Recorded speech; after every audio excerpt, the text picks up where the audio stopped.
Hey everyone, welcome to another video. I'm Erin. And I'm Meinberg. And today I'm going to share with you some of my favorite books for the spooky season and some books that I've also already read that I think you would enjoy, as well as movies and video games.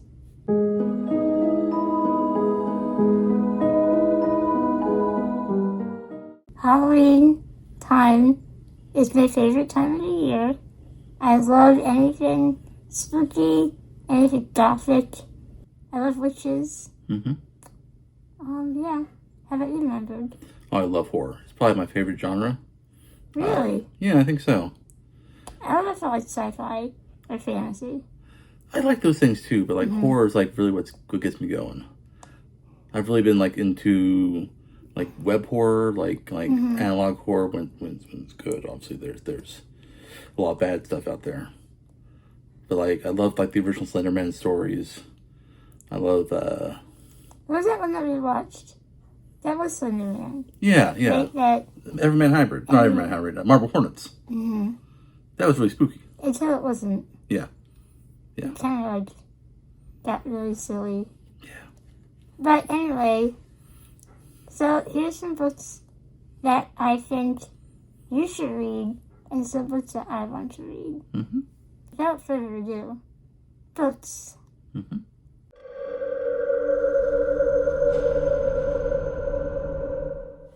I'm going to start with the top one? Yeah. Okay. Which is Hecate. Here is Hecate, or Hecate. I've heard it said many different ways. I say Hecate, which might be wrong. This is about not an actual person. This is about a Greek mythological person named Hecate, who is goddess of the crossroads, and she is a really popular figure if you're into like witchy things. She's a goddess of witchcraft as well. I'm not a witch, but I do love Greek mythology. So this book is told in verse, which is actually, I didn't realize that when I picked it up. But it actually, I was nervous about it because, like, I like poetry, but I prefer prose. But I think this is written in a way that even if you listen to the audiobook, it doesn't sound like poetry, which is great. That's why I understand why they did it, because, like, that is how Greek stories were told, is in poems and plays. Mm-hmm. This is by Nikita Gill, and it follows the life of Hecate from her arrival in Hades by her mother, Asteria, who is the goddess of the Titans. And so we see her being left with Hades and Styx, and kind of her growing up and finding out who she is and how she fits in to the underworld. And I'm reading it right now, if you can see my bookmark. Mm-hmm. And I'm enjoying it so far. Next up, we have A Dark and Secret Magic by Wallace Kinney. And this is actually the first book that we read for my book club, the Moonlit Margins Book Society. And it is a cozy, fantasy, witchy, fall story. There's definitely a hint of Greek mythology in it, and the protagonist is named Hecate. So that one automatically sold me. And if you love Gilmore Girls and that kind of like cozy, small town style of book, and I think you'll really enjoy this. We read it in July. It was very like summer, Halloween excitement. Everyone loved it. I loved it too. It does wrap up, but as you see, we're beginning a second book.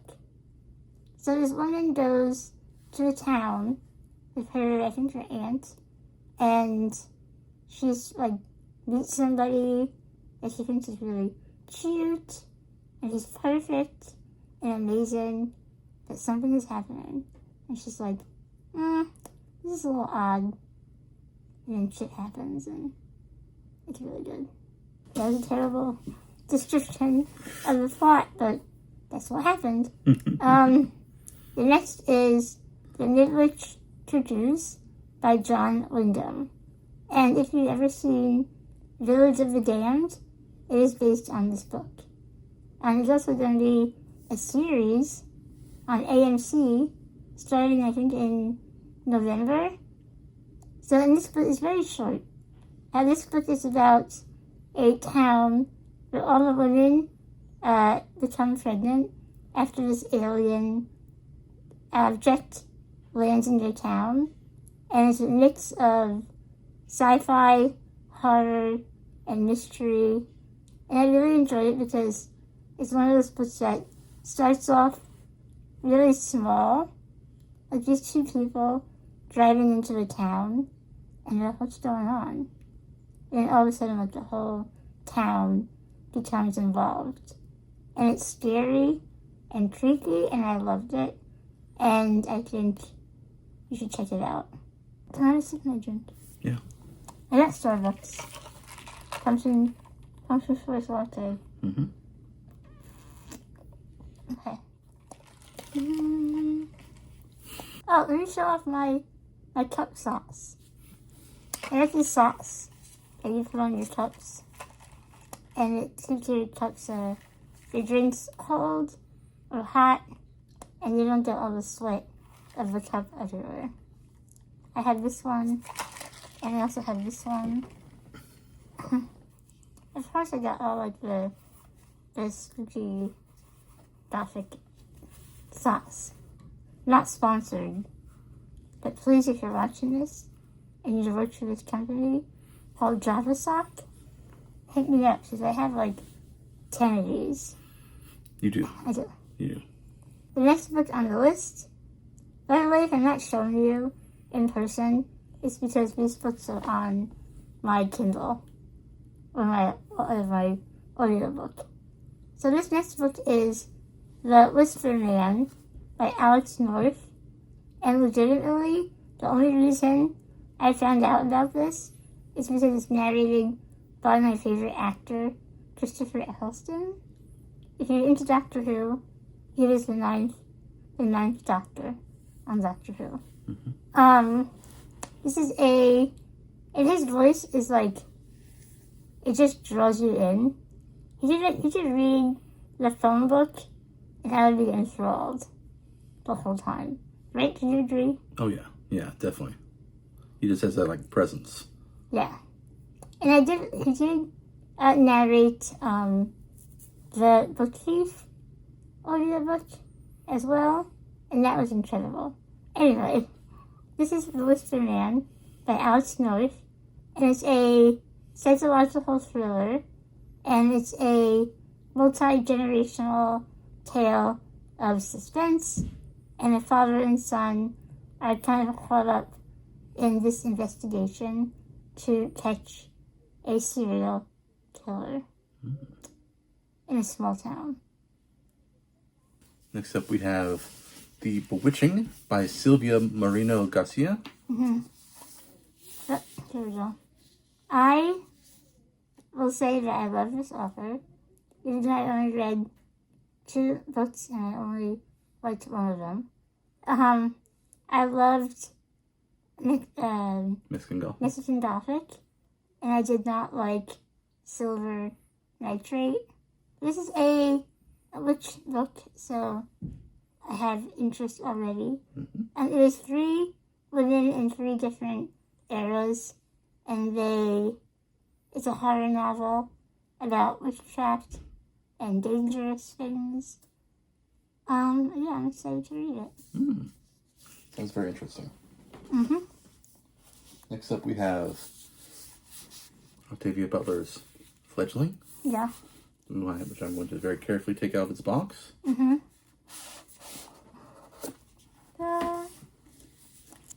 So this is a vampire story by one of my favorite authors, Octavia Butler. She wrote Kindred, Parable of the Sower, Wild Seed, and a whole bunch of other books. But this I have not read.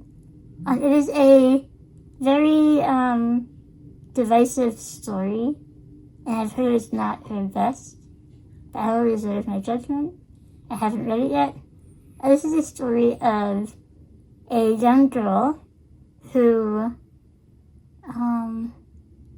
discovers she's a genetically modified 53-year-old vampire.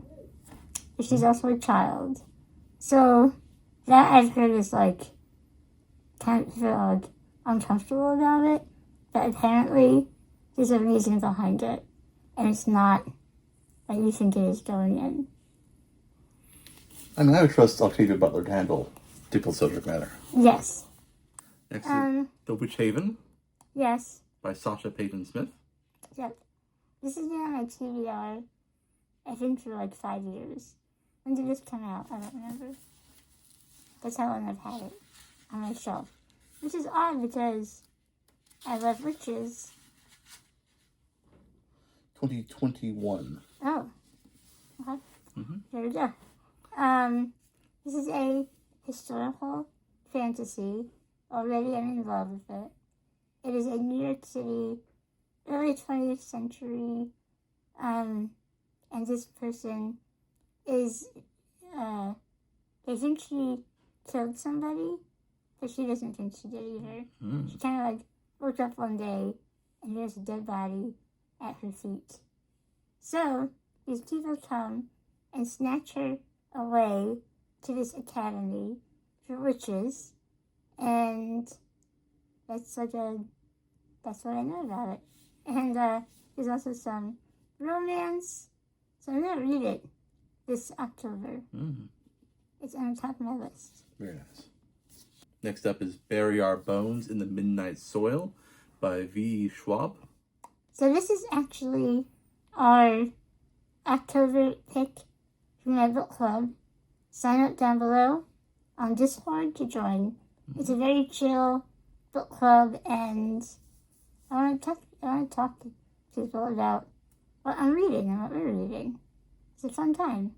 Anyway, it's kind of similar to the Bewitching in that it's a multi-generational story about witches.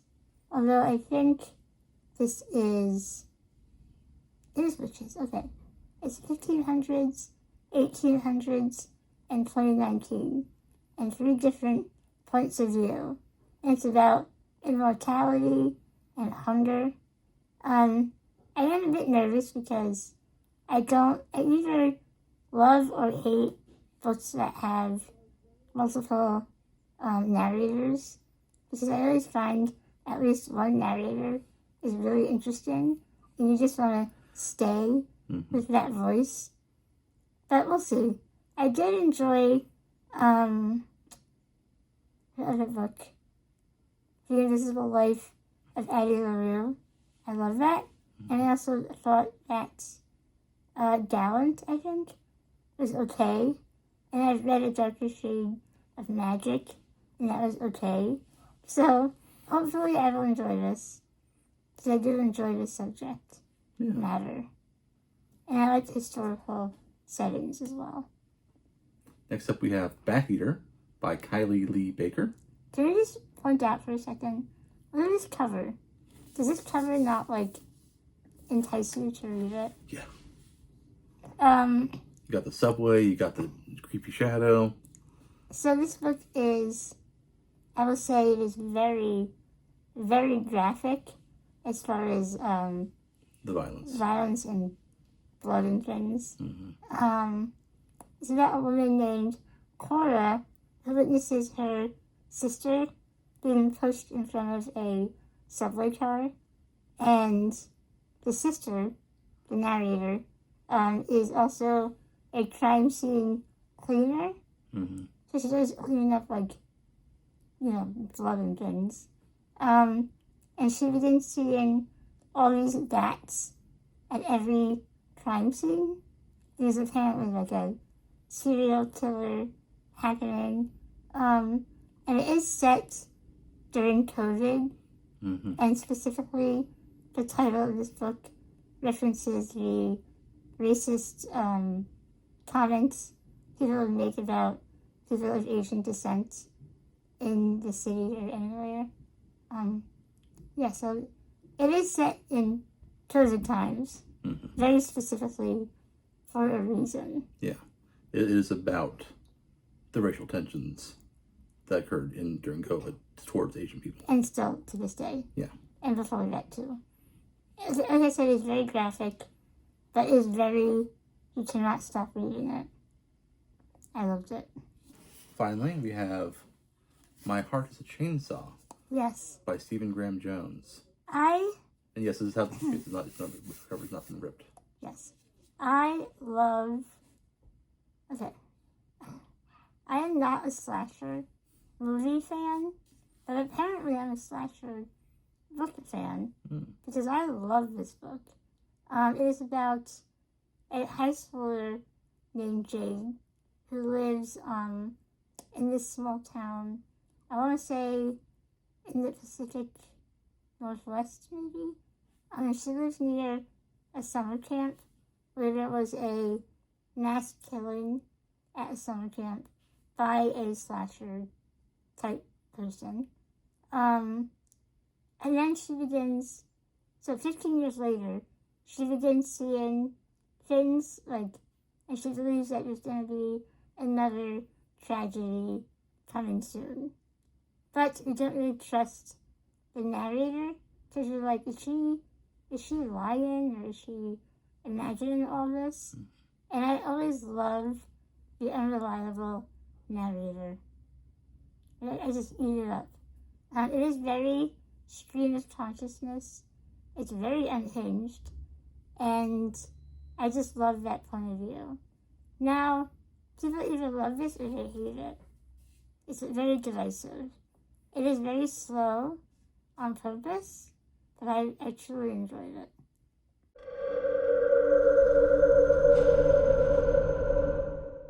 We're going to talk about some movies and TV shows that we think are good for the that we think are good for the spooky season. Not Christmas. Not Christmas. Although, no. I don't say some of these might have Christmas. No. There's no Christmas in here. Well, there's Ghostbusters: The Frozen Empire. Okay, it's Frozen Ghostbusters. Anyway, Ghostbusters is one of my favorite movies of all time, and I've never seen this. It is a sequel starring Paul Rudd, so there you go. And I want to see it. It is on Netflix. It's a sequel to the fourth Ghostbusters movie. You have the first two, and then you have the third one, which no one liked because it was bad and also other reasons that were less important. And then the fourth one, which came out and people didn't really think about. And then this is the fifth one. Did I miss? You may have missed one. I missed the fourth one. You may have missed the fourth one, hon. Okay, I'm gonna watch that then. Okay. Next up on my list. So these, I should say, some of these I've already seen, and some of these I want to see. So next is Brick, which is a movie on Netflix about a couple, I think, who wake up one day and their whole apartment, I think, is locked in, cemented in, and they can't get out. I don't know what else happens, but I am intrigued. It's German. It's German. Oh, okay. Yeah. That's about all I know. Next up is Cabinet of Curiosities. I think that's by Guillermo del Toro.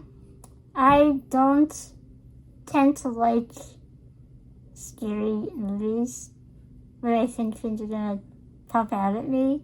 I get very tense, and so me and my friend watched Until Dawn, and I literally had my eyes shut the whole time. But I want to see Cabinet of Curiosities because it feels very Victorian Gothic, which is my vibe. How about you? I'm interested in it. Yeah, I know very little about it, like anthology stuff. It is an anthology, yes. Yeah, and then we have also from Guillermo del Toro, Frankenstein, or some people call it Frankenstein. Did you just say it like everyone else says it? Frankenstein. Okay. And It looks really good. I'm sure I want to like explain to you what Frankenstein is. Yeah. But I'm excited to see it. Again, it looks graphic. And it looks very true to the original novel, which not a lot of adaptations are. I love that novel. Yeah. Next up on the list is The Discovery of Witches, Yes. which is a TV show, I think. It's a book first. It's a book first, And yeah. I have it on my shelf. I'm going to read it. I got it in New York City. I'll put a link to that video somewhere. But, okay, we're going to do a little drinking game. Mm. Every time I say witches in this thing, take a shot. Don't you'll die. I love witchy stories. So this Discovery of Witches is high on my list, and there's a show that is already out that I want to see. I think they've done another show as well based on this. Maybe I'm wrong. It didn't really go over well. So hopefully this one's better. I actually went, the one time I've been to New York Comic Con, I went to a panel which had the writer of this book on it. Oh, neat. I remember nothing about that panel because it was like 12 years ago. It's a long time ago. It sure was. Next on my list Is your favorite movie of all time? of all time. The Others. Yes, starring Christopher Eccleston. and my other favorite actor, Nicole Kidman. Mm-hmm. I love Nicole Kidman. And it's loosely based off of Turn of the Key. Yes. And now you're gonna say, Erin, you must love it because Christopher Eccleston is in it. But legitimately, this is my favorite movie before I knew who he was. And so, when I started becoming a fan of Eccleston, I looked up his IMDb page, and here's like in the others. I was like, what? I thought it was like the other actor, Ralph Fiennes. They look very similar. I guess, like a little bit. I don't want to say very. Enough that I didn't know. Yeah. Um, They both look very English. yes, this is a movie kind of based on Turn of the Key, but not Very loosely. very loosely. Yeah. It is a Gothic, in the true sense, story of this family. It's after World War One, I believe, and they live in this house, and they start seeing things and hearing things. There's a whole like unreliable narrator, and also the big theme of this movie is that her children, it's a woman and her two children, and her husband is off at war. They cannot be in the sun at all. They're allergic to the sun. And so she has to keep the house dark at all times. And that setting really brings out, like, the Gothicness of it. Yeah. Have you seen it? I have seen it, but it's been a while, and I know like the big details, but I don't know the small details. The acting is everything. And the setting, the cinematography, it's all really beautiful. Yeah. And it is, okay, I'm going to go on a tangent. It might be considered ableist. Because there is a disease Yeah. that does not let you be in the sun. But it's extremely rare. And I don't think the book or the movie handles it poorly. Because it doesn't make it seem like the disability is what's wrong. It's like the ghosts and things that are creepy. It's just the disability kind of adds to the plot. Yeah. To watch it again through a specifically disability rights activism lens. Okay. Huh? Next up is I'm gonna let you talk about this one. The Haunting of Hill House. This one's based loosely off of The Haunting of Hill House, I think it's the name of the book. It is based on it. Yeah. Not loosely. It's based off of it. It's about this family that lived in this haunted house. The original book is by Shirley Jackson. This family lived in this house that eventually is discovered to be haunted. Something tragic happens. They flee the house, and they kind of like split up and go their own directions, like all the kids and the dad. But then their lives start building up all these different tragedies, and all these bad, creepy things happen to them. And then eventually they realize they have to go back to the house to like settle everything. And like it's very unnerving. Like the imagery is very creepy. It's very slow paced, but like in a good way, where like you have a chance to like focus on the characters. Mm-hmm. There's a lot of like hidden ghosts. Like if you're looking more carefully, you'll see ghosts in the backdrop. I love that. And it's just like rarely draws attention to itself, but it's like there when you see it. It's like ah. It makes you want to watch it again and again. Yeah. And also, I love that it's like very much a character study rather than a scary movie. Yeah. It is scary, but you know what I mean. And all the characters are very well acted. Very well. It has the guy from E.T. E.T. Yeah. Is the dad. Yeah. Next up is another one of my favorite movies. I'm going to not talk about it that much, because I'm sure everyone has seen it. Beetlejuice. Oh, Beetlejuice? I'm not going to say it again. Yeah, I love it. The second movie, terrible. Mm-hmm. Like, I don't know why everyone was on because a lot of people said it was good. They lied. It's bad. People have taste that are sometimes different and sometimes bad. Bad. What I didn't like about it, the first movie is very funny. Yeah. But in a light way. It's not pushing you into comedy. Mm-hmm. It's very ridiculous, but like it feels like it's coming from a character place, I think. Like it's coming from the title character being. But he's only in it Yeah. for 17 minutes Really? in both movies. Huh. And that was done on purpose. Interesting. Because I think the first movie was really about Lydia and her parents. Yeah. Kind of navigating. The previous owners. Yeah, yes. Yeah, her parents. They're not her parents.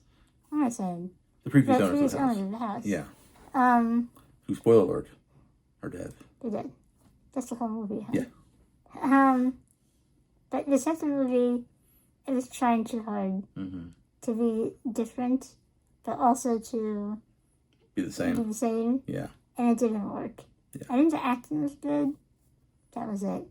I didn't like Lydia in the sequel. In the sequel at all. The visual effects of the first movie are also like amazing. Mm-hmm. They're all practical because like this was before CGI, and it's just like really is good. It's really good. The script is better. Yeah. In the first movie. So imaginative. That's it. Yeah. Yeah. Yeah. All right. I think it should have been the second movie should have been its own thing. Like reskin it to something else. Because you're automatically so it's not trying about to compare it. There's a plot in the second movie that should stand alone. The plot of her daughter. The one played by the girl who does Wednesday. I know you're saying, don't know her name. Yeah. Bad with names. Next up is Rear Window with Christopher Reeve. Not the original. Not the Disturbia with Shia LaBeouf. But one that happened between those two with Christopher Reeve. Which I've never seen. Okay, let me break it down for you. So the original Rear Window was by Alfred Hitchcock. It's good, see it. Yeah. But this one specifically was made right around the time after Christopher Reeve became paralyzed. It was one of his first acting roles after that.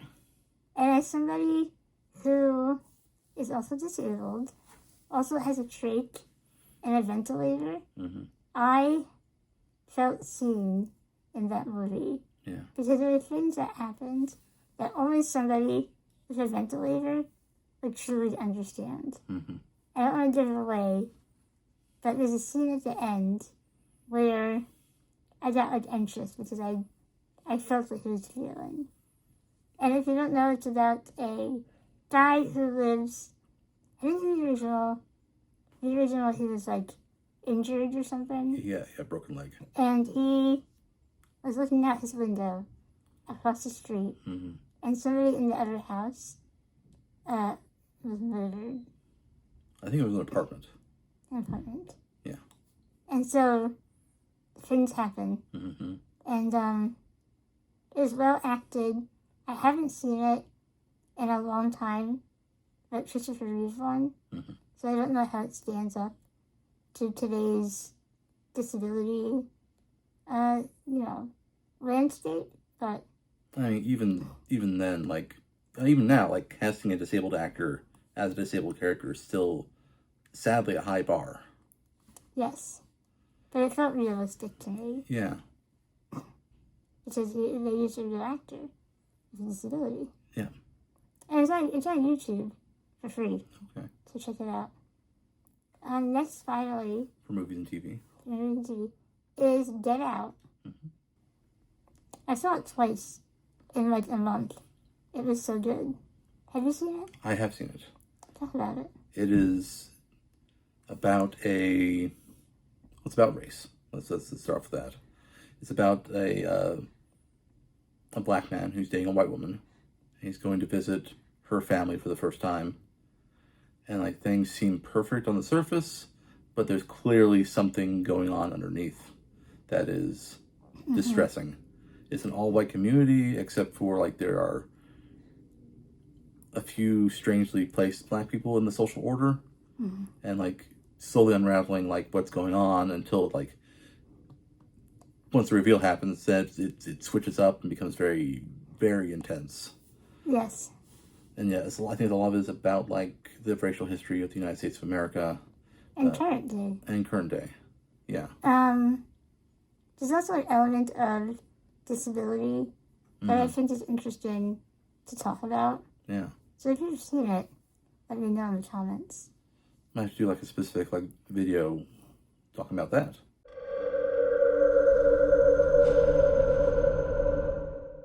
Okay, finally, Games. games. I am a big gamer, almost as much as a reader. I have worked in the video game industry in accessibility and sensitivity reading. I've done video game scripts. I've done playtesting. I've done a lot. I love gaming. So You've been a judge for the Game Awards. yeah, I still am. You still are, yes. Yes. But I have been gaming my whole life.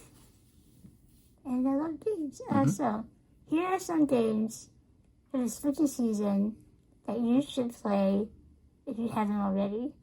So, first is my favorite game. Oh, no, I can't say that. I have a lot of favorite games. One of them is Hellblade 1 and 2.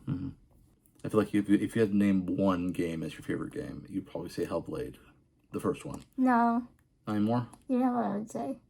Okay. Do I have that on the list? No. I'm going to tell you right now. Mhm. My favorite game of all time is Hades 2. Hecate. Hecate. But Hellblade is a Norse mythology-based game. You play as Senua, who is a woman in grief and hardship, and she's lost her family, her lover, and you kind of travel around trying to find hope and answers, and you have to battle all these monsters and do all these puzzles. It's a visually beautiful game, amazing gameplay. The puzzles are hard, but not too hard, and I truly enjoy it. There's a lot of lore that you read, that you listen to understand the gods and her place in the world. I think one of the biggest elements is that the main character does have some sort of hallucinations. Yes, thank you for telling me. I don't know why I forgot that. She has schizophrenia, Mhm. and that's a big part of the game. And they made sure to consult with people who had schizophrenia to make sure that the presentation was germane to their lived experiences. Yes, it is very well done. It is not done poorly. It is not, I don't think, ableist. Yeah. And I just think it's a beautiful game. I have played most of the second game, but I have not finished it. You probably start from the beginning. It is very heavy, the second game. Like, it's too heavy. But the first game is amazing. Next up is, if you love Alien, you have to play Alien Isolation. Yeah. One of the best games I've ever played. It is a scary, horribly scary game because you're being chased by the xenomorph. And you hear it coming closer and closer, and you have to hide, and it can get to you still. Oh, it's so good. And it's in space. So you have that isolation that you're facing, and the audio of the game, the audio projection is incredible. I also really like the way all like the machines work, and like the inputs for like the computers and stuff. It's very like that 80s retro tech that you saw in the first Alien movie, and that's kind of become like a signature of this future look for the entire series. Yeah, for sure. Next up, we have Soma, which is a game really as root specifically about like the teleporter paradox of like, you know, on Star Trek, you get teleported to another place and it creates a copy of you. And is that copy of you? Is there a continuity between who you were before and who you are after? And this game like explores that in terrifying detail while you're stuck in an underwater base that has gone to hell. Yeah, it is. It's kind of similar to Alien Isolation. Yeah. But the sound design and that feeling of being alone is very prominent and what drives the horror. Yeah. Next up is Stories Untold, which is a small, short game set in different stories, and each one has a different mechanic to it and a different plot, and I can't give it away. It's very short. But if you like Stranger Things, if you like 1980s horror, if you like snowstorms, car crashing, no one likes car crashes, but you know what I mean, like Yeah. that type of stuff, check it out. Next one up is Elsinore, which is a time loop story where you take the role of Ophelia from the Shakespeare play Hamlet, and you're trying to like figure out what's going on, trying to survive, trying to like navigate the complex political situation and like personal situation that is living in Elsinore Castle during the time of Hamlet. Yes, and I should say now, this game I have not played, and the rest of the games I'm going to talk about, I have not played yet. It's on my list for this season. So as a Hamlet fan, or Shakespeare fan, it is high on my list. Yeah. I'm excited to play it. I played a little bit of it. I'm deeply interested in playing more at some point. Yes. Next up is a new game. Came out like 2 days ago. Yeah, like Thursday. Silent Hill F, as we call it, Silent Health. So the Silent Hill series is one that had a start with a bunch of good, really strong games, and then eventually like really dropped off in quality to the point where they eventually canceled the series, like basically put on hiatus. Then they started coming back for some new stuff, like within the recent few years, where the first couple of them were not very good either. And then there was Silent Hill 2 remake, which was surprisingly good. I didn't really have high expectations for it, but it turned out to be, decent. It was not as good as the original, but still was not a terrible I played game. Silent Hill 2. Remake. Some of it. Yeah. It's okay. Silent Hill F is the latest Silent Hill game, as you might be able to guess from the name Silent Silent Hill. Hills. And what really gets me excited about it is that one of the writers for it is this guy named Ryukishi07, who wrote for these two series of games called Higurashi no Kononi and Umineko no Koroni, Okay. which are visual novels. They both have like time loop kind of stories to them, but they're like really in-depth horror. They're really well done. They're not perfect, but like their strengths are just so strong. And I can imagine Ryukishi07 working on a team could bring those strengths to bear and have his weaknesses kind of be like, ameliorated by having other people he's working with. And everyone's saying it's great. I know next to nothing about the story. I've been trying to keep myself spoiler free so far. I know there's combat in it, which is apparently both bad and good. And like that's kind of what you want for Silent Hill. I've heard that if you like The Ring, the original Ring, the Japanese version, then you'll enjoy this. While most of the other Silent Hills have been very Japanese looking at American horror, this one seems much more rooted in like that contemporary J-horror scene. So what kind of game is it? It's going to be a survival horror game. Yes. You manage your resources. There's Escape. monsters. You fight them. You fight them. Or you don't. You don't. And you try to like get clues and solve puzzles. And that There kind is of stuff. an element of jumping out at you, Mhm. which I'm not looking forward to. But I'm going to play it and see how I survive. Yeah. Next up on my list is Crow Country. I don't know anything about this, but it has a very high rating. It's a pixelish graphics type of game, and I've heard the story is excellent. I like the visuals, even though I'm not usually into pixel graphics. Crow Country is very Resident Evil, Yeah, but it's set in like a theme park. yeah. So that's already like, okay, I'm in. The next three games on the list are all point-and-click adventure games. That means usually you can play it with just your mouse, Yeah. which tends to be more accessible, generally speaking. But Slender Threads is the first one.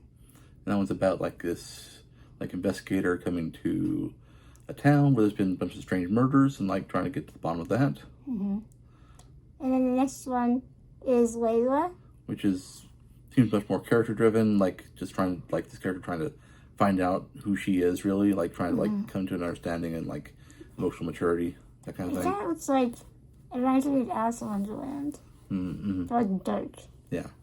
And then finally, Whispering Willows is a haunted house mystery Where you're the ghost. where you're the ghost, which I love that.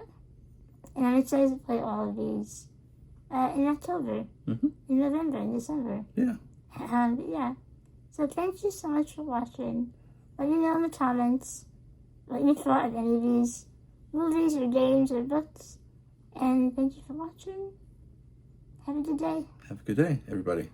Bye. Thank you. Bye. Don't forget to like, subscribe, comment, ring the bell. Engagement is good. Yeah.